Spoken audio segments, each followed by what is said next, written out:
ले जा रहे हैं, उनके ऊपर एनकाउंटर तक किया जा रहा है और गृह मंत्री के तौर पर मुख्यमंत्री नायब सिंह सैनी इस जिम्मेदारी से काम कर रहे हैं। पर यह बात न तो सुखबीर तंवर को हजम हो रही, न इंडियन नेशनल लोकदल को हजम हो रही है। इसमें भारतीय जनता पार्टी का अपना नजरिया है।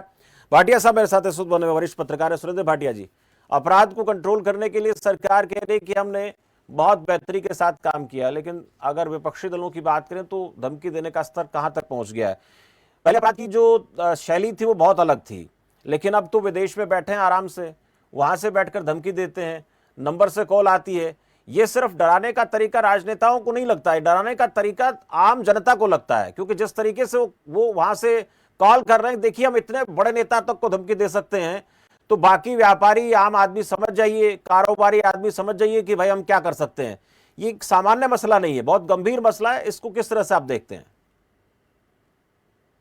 जमशेद जी, अगर अभय सिंह चौटाला जैसे नेता को कोई व्यक्ति धमकी देता है तो आम जनता में, क्योंकि अभय सिंह चौटाला उस परिवार के वंशज हैं जिस परिवार का पूरे प्रदेश में पिछले 70 वर्षों से, जब से हरियाणा का गठन हुआ है, उससे पहले पंजाब में चौधरी देवीलाल परिवार का दबदबा रहा है।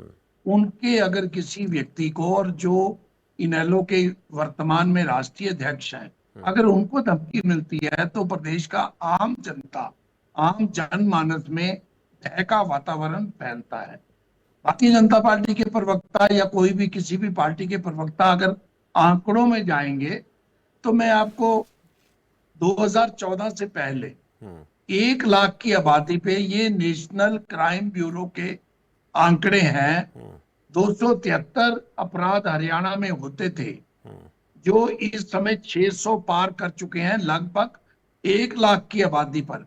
मैं वो इसलिए आंकड़ा ये निकाला है मैंने, क्योंकि जनसंख्या, मैं ये देख रहा था क्या जनसंख्या वृद्धि के साथ अपराधों में कमी आई है या अधिकता हुई है। लेकिन इसमें तो सरकार एक पक्ष रखती है भाटिया साहब। सरकार ये कहती है कि हम तो एफआईआर कर रहे हैं, पहले तो एफआईआर नहीं होती थी। जब इस विषय पर बात करते हैं सरकार से तो ये कह देती है कि पहले तो एफआईआर तक नहीं होती थी, हम तो एफआईआर करते हैं, जो भी मामला आता है हम पहले मामला दर्ज करते हैं, ये कहती है सरकार।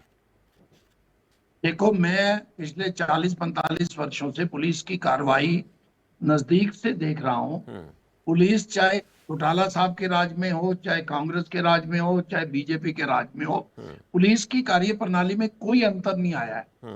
आज भी आप एफआईआर दर्ज करवाने के लिए, एक एप्लीकेशन देने के लिए अगर आप जाओगे तो हो सकता है महीनों तक वो एफआईआर दर्ज ना हो।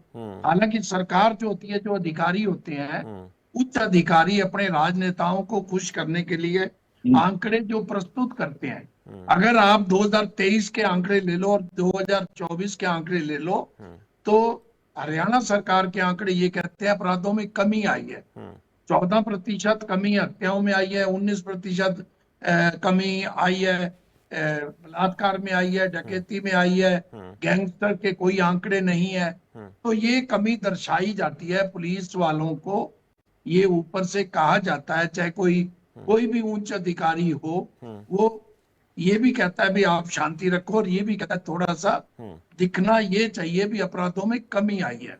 हम धरातल पे जो देखते हैं, धरातल पे इस समय 2 तरह के अपराध बड़े हैं। साइबर क्राइम तो बड़ा ही बड़ा है, जो मोबाइल के ऊपर जिस ढंग से आया है, और मोबाइल का लाभ भी है, साइबर क्राइम भी है, लेकिन मोबाइल के लोकेशन से अपराधी भी पकड़े जाते हैं। लेकिन इस समय जो नशा, बेरोजगारी, अपराधों के पीछे ये जो बड़े गैंगस्टर हैं, वो अभय सिंह को कोई भी धमकी देने वाला कोई छोटा गैंगस्टर नहीं हो सकता।